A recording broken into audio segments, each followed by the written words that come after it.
अस्सलाम वालेकुम नाज़रीन, आज के प्रोग्राम में खुशामदीद और मैं हूँ आपके साथ मरियम खुर्शीद। नाज़रीन, आज के प्रोग्राम के हमारे जो गेस्ट हैं बड़े ख़ास हैं। हमारे साथ मौजूद हैं सरदार बल्क शेर खोसा, जो कि एडवोकेट हैं सुप्रीम कोर्ट के उनसे बात करते हैं। अस्सलाम वालेकुम। जी वालेकुम सलाम। सबसे पहले आपका बहुत शुक्रिया, आपने टाइम दिया। मेरा पहला सवाल ये है कि आपने एज़ अ प्रोफेशन लॉ को ही क्यों चुना? क्या आप आज लॉयर ना होते तो क्या होते? मेरा ख्याल है इस क्वेश्चन को थोड़ा सा अगर टिल्ट करें तो जो मैं सोच रहा था आज अपने आप से सवाल जवाब कर रहा था और हाई कोर्ट में भी दोस्तों से, मैंने कहा अगर आज के दौर में मैं पार्ट 1 लॉ में होता या पार्ट 2 लॉ में होता या पार्ट 3 लॉ कर रहा होता तो आज जिस नतीजे पे हम पहुँचे और जिस तरह हमारी पार्लियामान ने आईने पाकिस्तान को नेस्तो नाबूद कर दिया है और उसको दफन कर दिया, तो आप यकीन करें कि जो मैं सुनता हूँ आजकल के यंगस्टर से या हमारे बच्चों से या हमारी जो नई पौध आ रही है जो लॉ कर रहे होते हैं वो छोड़ देते हैं। मैं कहता हूँ लॉ क्यों छोड़ा है? उन्होंने कहा जी is there any law in this country? Exactly. तो ये आज का जवाब है मेरा।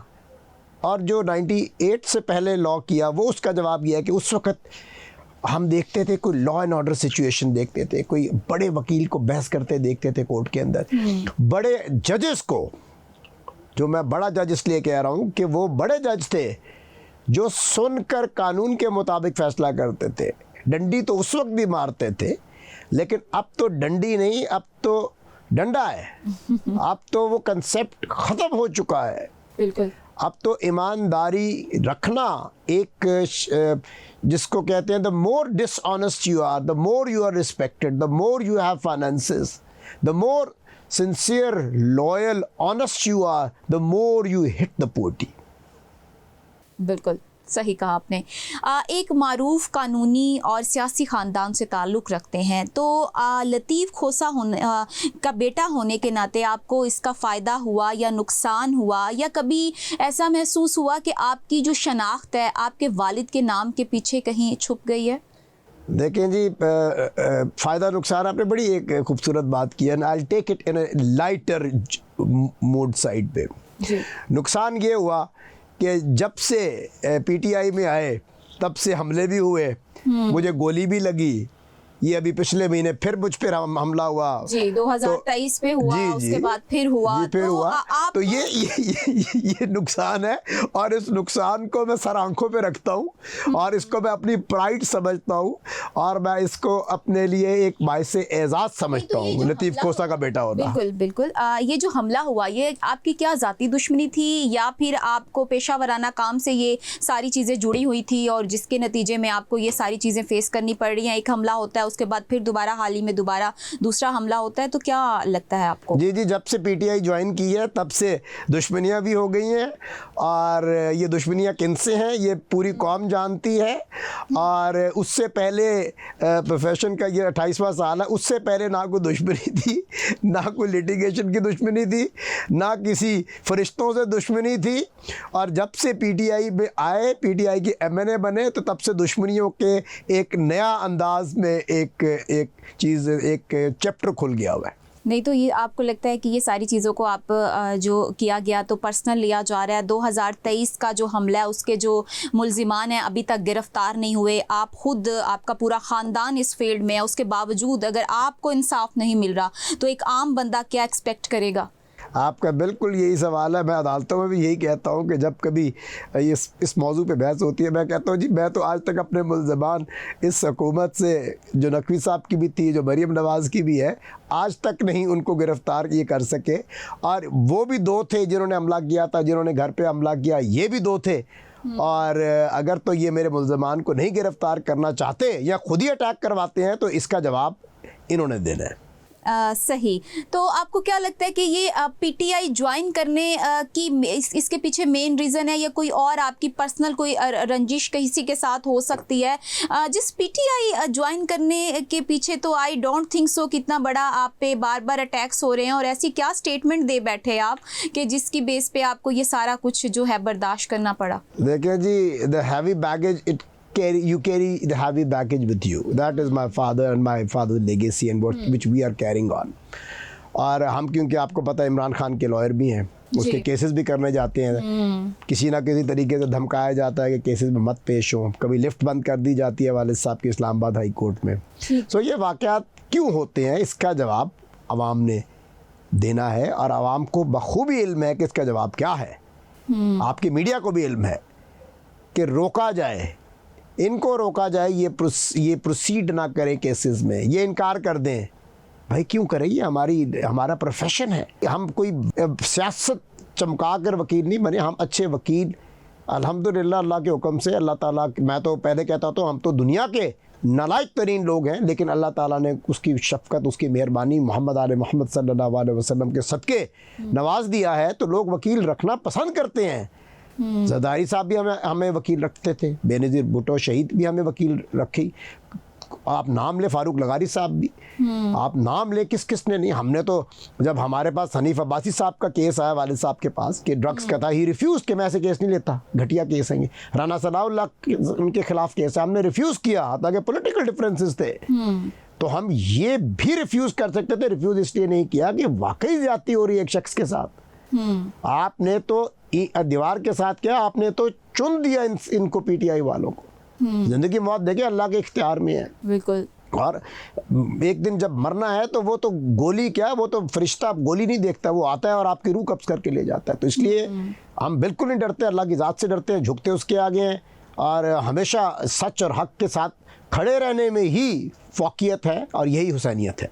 सही। आपके जो हमलावर हैं अभी तक गिरफ्तार नहीं हुए, तो आपको क्या लगता है कि ये कानून नाफिज करने वालों की गलती है, या क्योंकि आप तो लॉ एंड ऑर्डर को बड़े अच्छे से टेक्निकली समझते हैं, जैसे कि काम बंदा नहीं समझता, कौन सी हर्डल्स हैं जो आपके रास्ते में रुकावट बन रही है आपके केस को आगे जो है इंसाफ आपको मिलने में, और कौन सी ऐसी चीज़ें हैं जो आपको दरपेश हैं?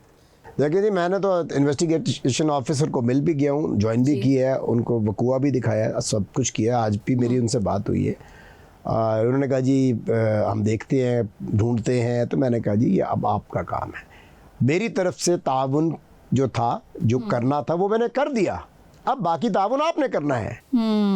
अब सीएम साहब जाने, गवर्नमेंट उनकी है, बड़े अच्छे काम कर रही हैं, जो अच्छे काम है उनको सहराना चाहिए, उनको मानना चाहिए।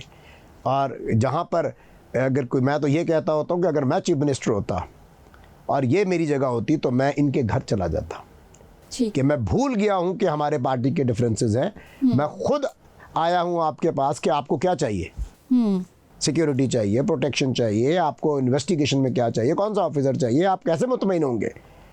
तो ये है इस्लाम का निज़ाम, ये है जमहूर का निज़ाम, ये है लोगों के दिल जीतने का निज़ाम।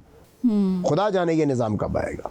जहाँ पर बेनज़ीर के कातिलों को आज तक नहीं पकड़ा जा सका, तो आपको लगता है कि आपको इंसाफ मिलेगा 2023 से ऑनवर्ड, जो कि आप खुद इस फील्ड में हैं और आप इंसाफ के लिए मारे फिर रहे हैं? जैसे कि आपने पहले बात की कि जरदारी साहब के भी आप वकील आप लोग रहे हैं, तो जरदारी साहब तो करंट गवर्नमेंट के इत्तेहादी हैं, तो आपको कोई सपोर्ट कोई ऐसा सच नहीं, क्योंकि एक टाइम पे आपने उनके लिए वकालत तो की है? जी, family, we were like families, और वकालत अपनी जगह, पॉलिटिकल अपनी जगह, लेकिन कुछ दरवाजे जब बंद हो जाते हैं तो उनको मेरा ख्याल है खोलना मुनासिब नहीं, क्योंकि हम जहाँ खड़े हैं वहाँ खड़े हैं, जहाँ खड़े थे वहाँ खड़े थे।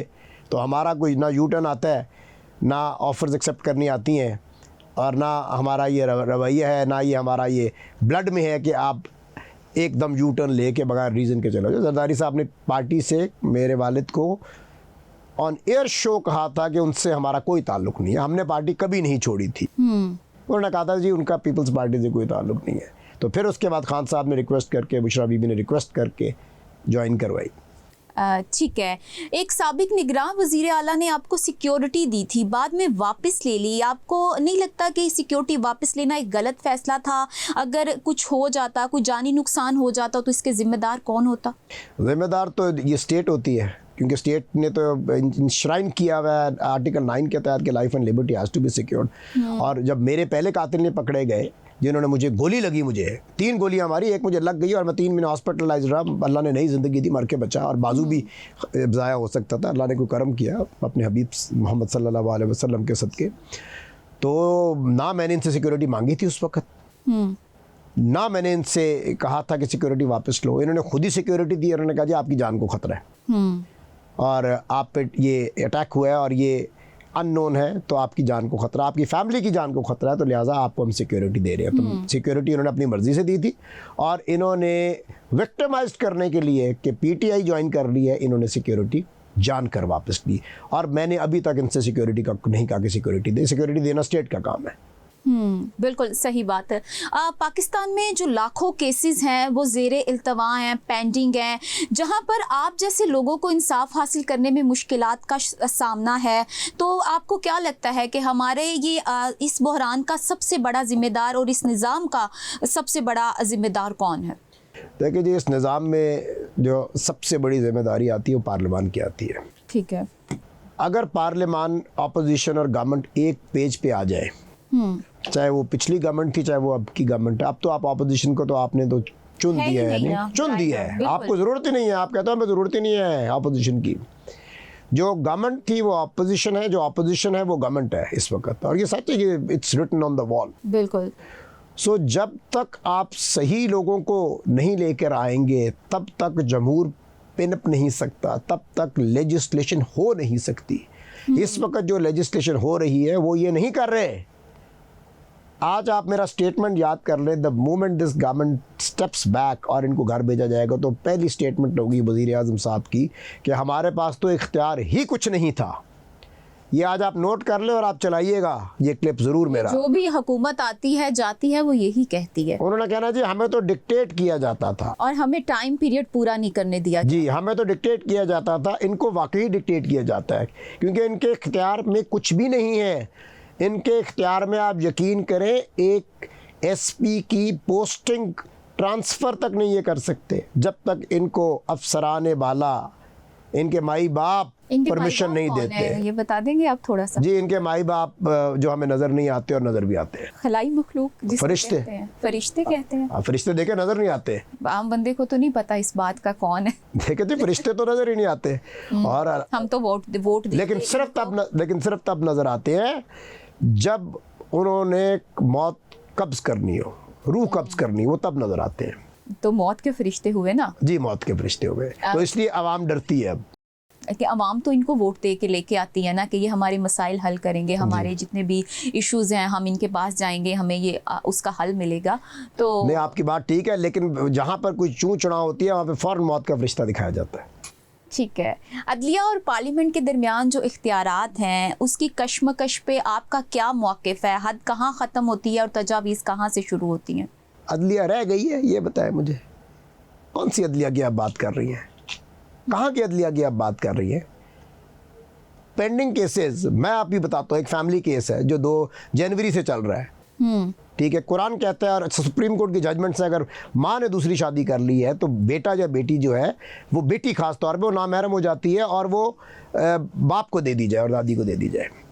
वो जज साहब इतने कोई और या कहूँगा उनको, मेरी समझ से बाहर है। बेटी माँ के लिए नामहरम हो जाती है, बाप के लिए सौतेला बाप होता है ना वो। तो हाँ बिल्कुल। तो वो आज तक हमें ये भी नहीं पता वो बेटी मर गई है या बेटी वो बाहर ले गई है जो नहीं लेके जा सकती थी वो।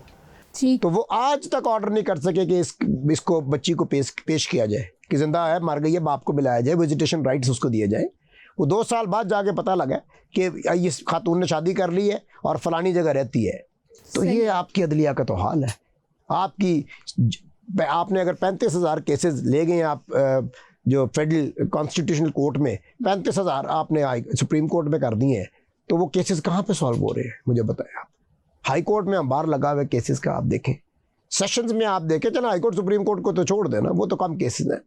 आपकी जो कोर्ट्स ऑफ सेशंस है, लाहौर कोर्ट है आपकी डेरा गाजी खान कोर्ट है, आपकी पंजाब पाकिस्तान में पूरी कोर्ट्स हैं। कौन सी कोर्ट्स में आपको इंसाफ मिल रहा है?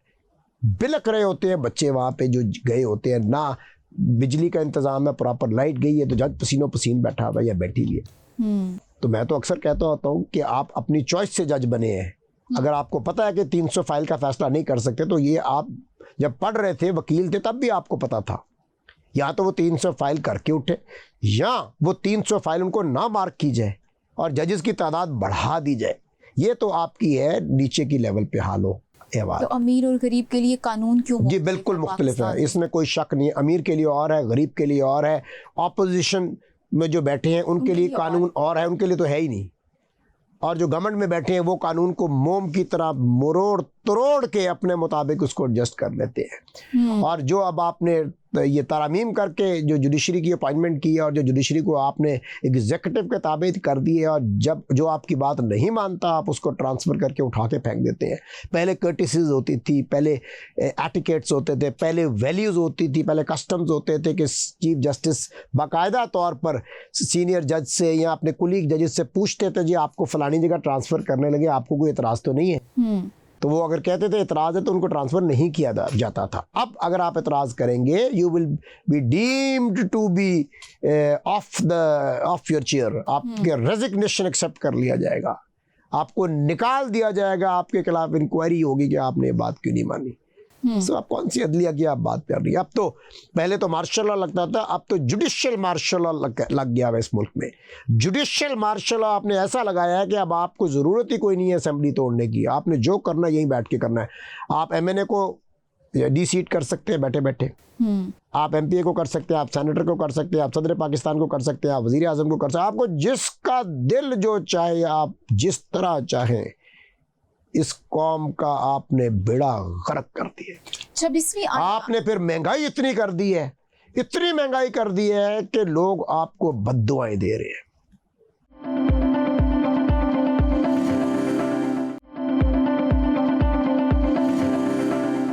26वीं आईनी तरमीम को आप किस तरह देखते हैं? इसके क्या पॉजिटिव इम्पैक्ट है?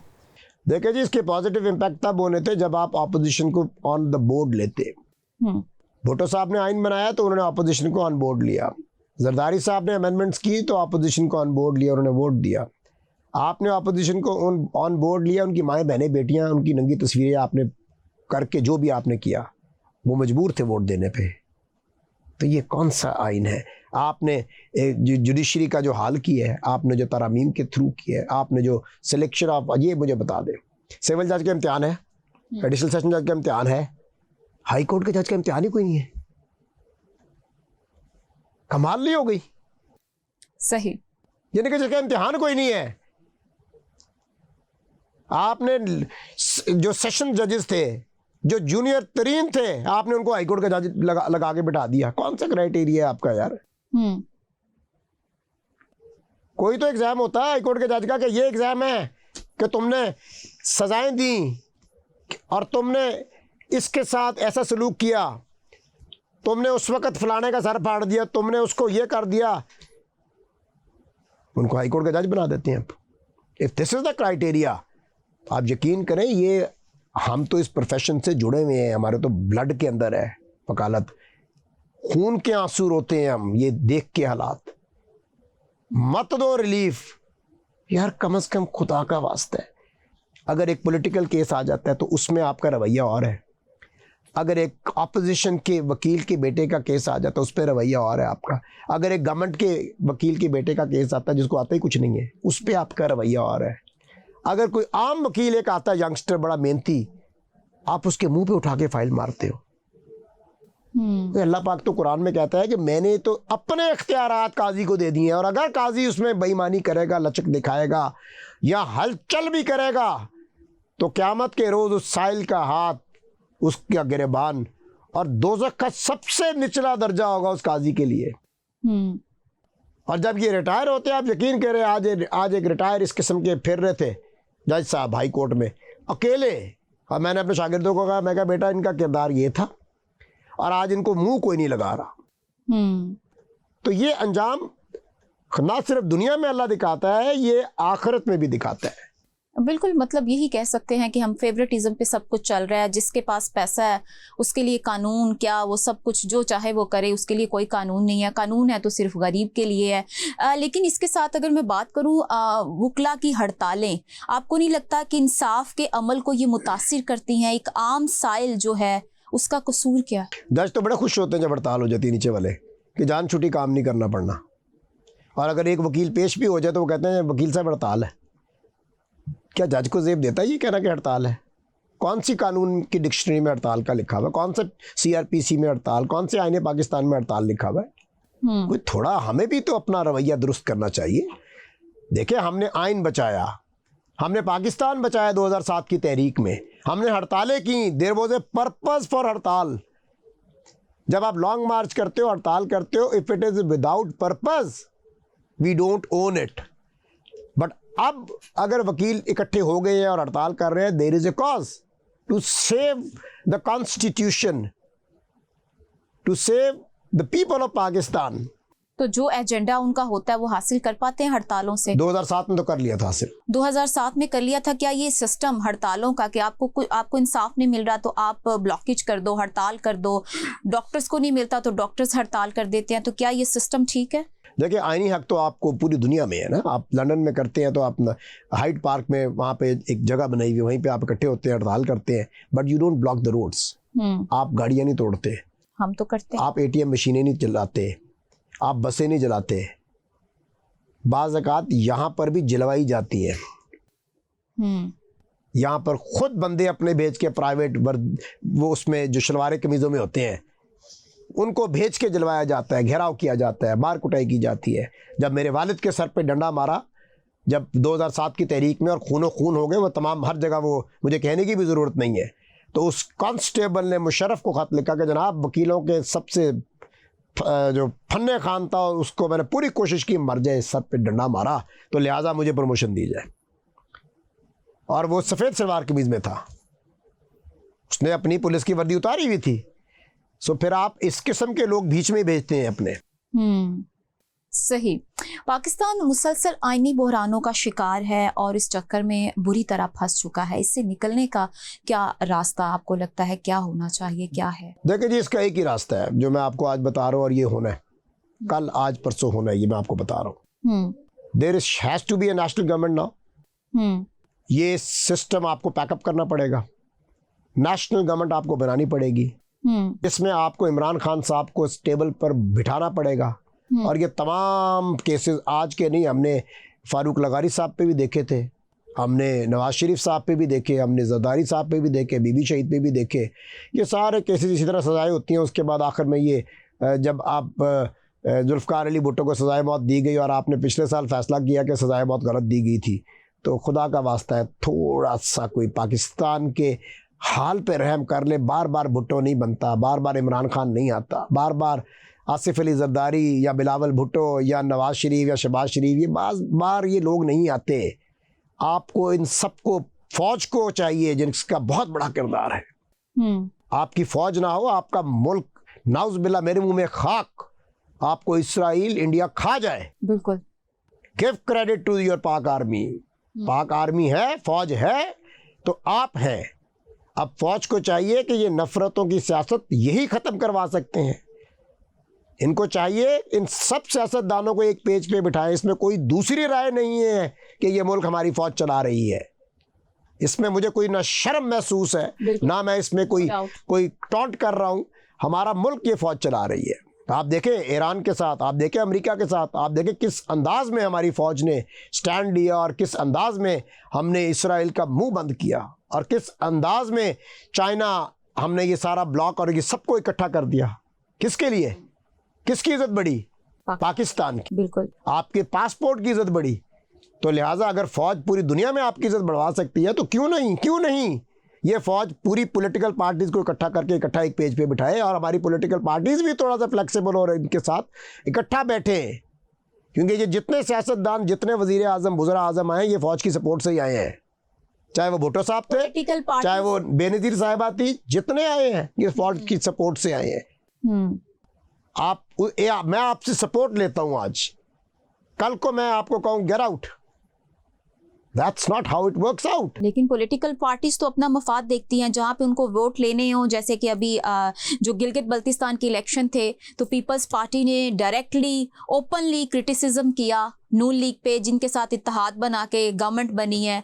तो वो जहां अपना मफाद देखते हैं वो शुरू हो जाते हैं, वो ये नहीं देखते कि पाकिस्तान का इसमें क्या नुकसान हो रहा है और हमें ये चीज़ ज़ेब देती है। अगर हम इस तरह का रवैया और इस तरह की चीज़ें आवाम के सामने रखेंगे कि हम अपने मफाद के लिए किसी के भी सगे नहीं हैं, तो वो आवाम के सगे कैसे हो सकते हैं? देखिए, आपको होना पड़ेगा, आपको जिस तरह क्रिकेट में 10 बॉलों पे अगर मैंने 4 छक्के मारने हैं, तो वो जब तक मैं आपके साथ फिक्स नहीं करूंगा तब तक मैं वो छक्के नहीं मार सकता। कि बड़े बदनसीब और बेवकूफ़ होगा जो डील करने के बाद या गेम फिक्सिंग के बाद भी ना जीत सके। बिल्कुल। सो वो तो सारी दुनिया को नज़र आ रहा था कि it is a match fixed. आपने ना पीटीआई को कैंपेन करने दी, ना लीडरशिप जाने दी उनकी, ना उनका बूथ बनने दिया। जो आपने पाकिस्तान में पूरे में किया, आपने वही वहाँ पे हाल किया। तो कब तक करेंगे भाई, वो कब तक करेंगे यार? Let the free and fair elections come in, let the people of Pakistan decide. नहीं तो फिर एक काम करें, मैं तो आज आपके चैनल के तवासत से मैं दिल से कह रहा हूँ, मुझे चाहे मेरे वकील बुरा भला कहे, पर मैं दिल से कह रहा हूँ, ओ भाई ये रैप अप करो ये आईने पाकिस्तान, एक आइन बनाओ, आईने अफवाज पाकिस्तान, जिसमें हमारी 28 करोड़ आवाम फौजी हो, एंकर भी फौजी, बलकशेर खोसा वकील भी फौजी, सिविल जज भी फौजी, सेशन जज भी फौजी, यानी कि इनकी ट्रेनिंग हो, फौज का लक़ब दिया जाए, जिस तरह ये टर्की में है, जिस तरह इसराइल में है, ताकि सारे के सारे फौजी हो। प्लम्बर भी फौजी है, आपका प्राइम मिनिस्टर भी फौजी है, नवाज शरीफ साहब भी, ज़रदारी साहब भी, बिलावल साहब भी, इमरान खान साहब भी, सबको फौजी ट्रेनिंग दें। आपके गरीब जो रेडी वाला है वो भी फौजी है। और इसका फ़ायदा क्या होगा मैं आपको बताऊँ।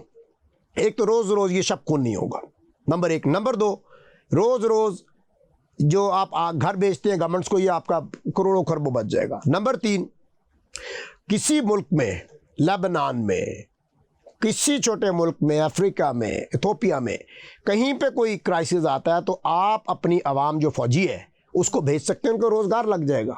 सही। और तीसरा, ये जो सिविल सिस्टम है, ये जो आपने इतने अच्छे अगर कवानीन होते हैं तो प्रिंस चार्ल्स जब ममलका बरतानिया जो फौत हो चुकी हैं, तो ये कवानीन जो 18वीं सदी के कॉन्ट्रैक्ट एक्ट, पीपीसी, सीआरपीसी, ये अपने बरतानिया में, कनाडा में, ऑस्ट्रेलिया में जहाँ जहाँ राज गया, ये वहाँ नाफिज करते हैं। ये कवानीन तो थे कि इनको इंगेज किया जाए, इनको ज़लील और रुसवा किया जाए। जैसे उन्होंने वुल्फ्स अमेंडमेंट्स की 2005 में, पूरा सिविल निज़ाम तब्दील कर दिया क्योंकि अवाम बरतानिया सफ़र कर रही थी। तो यहाँ पर भी इनको चाहिए स्पीडी काम करें, स्पीडी, वहाँ पे वकील होने चाहिए। अब जिस तरह पंजाब गवर्नमेंट ने बड़ा अच्छा काम किया कि कब्ज़ा दिलवा देते हैं, जिसका बनता है उसके डॉक्यूमेंट्स देख के, this is a good step. ओ भाई, ये अदालतें क्यों नहीं कर सकती? ये लेजिस्लेशन आप क्यों नहीं कर सकते? एक कानून पे सबको क्यों नहीं ला सकते? So it has to be like this. ये अब सिस्टम ऐसे नहीं चलेगा, आपको ड्रास्टिक स्टेप्स लेने पड़ेंगे। जब तक आप ये स्टेप्स नहीं लेंगे तब तक मुल्क और कौम ठीक नहीं हो सकता। बिल्कुल सही कहा आपने। पाकिस्तान की मैं बात करूं तो पाकिस्तान में अभी भी असूलों की सियासत हो सकती है, अभी तक तो नहीं हो रही, और अगर हो सकती है तो कैसे हो सकती है? देखिए, आपने बड़ी प्यारी बात की। असूलों की सियासत तब होनी थी जब अगर तो असूलों की आप बात करें तो सबसे पहले मैं आपको एग्जांपल देता हूं कि जब पाकिस्तान में पहला मार्शल लॉ लगा तो उस वक्त नेहरू वहाँ पे थे, तो उनके जो chief of the army staff थे, ये उसने अपनी किताब में लिखा हुआ है, जो उनका एमएस था उस वक्त ब्रिगेडियर, उसने कहा जी पाकिस्तान में मार्शल लॉ लग गया है तो बड़ी हालात यहाँ पे भी ख़राब है, तो यहाँ पे भी आपसे गुफ्तगू नहीं। वो ही tried to impose martial law in India as well. तो मैं आपको पॉलिटिकल विजन बता रहा हूँ। तो उन्होंने कहा कि उनको बिठाएं, उसको आधा घंटा, डेढ़ घंटा वेट कराने के बाद खुद गया, लेके आया प्राइम मिनिस्टर, कहता है खाना शाना खाएं जो भी। उन्होंने कहा उन्होंने ऑपोजिशन को कॉल कर लिए, पाकिस्तान में मार्शल लॉ लगा है, वहाँ और हालात है, हमारे इधर और हालात है, so you don't have to worry, आप अपना काम कीजिए। सो जब तक पॉलिटिकल पार्टीज इकट्ठी नहीं बैठेंगी, और उस पर देखे उनके chief of the army staff ने, उसने इंटरवीन नहीं किया, उसने थ्रैश आउट करके नहीं बाहर निकाला। तो मैं कह रहा हूँ कि जब तक हमारे फौज, हमारे chief of the army staff, जब तक इनको इकट्ठा नहीं बिठाएंगे, ये इकट्ठे नहीं बैठेंगे। पाकिस्तान का सबसे कमजोर कानूनी जो है इदारा कौन सा है और उसको किस तरह ठीक किया जा सकता है? अदलिया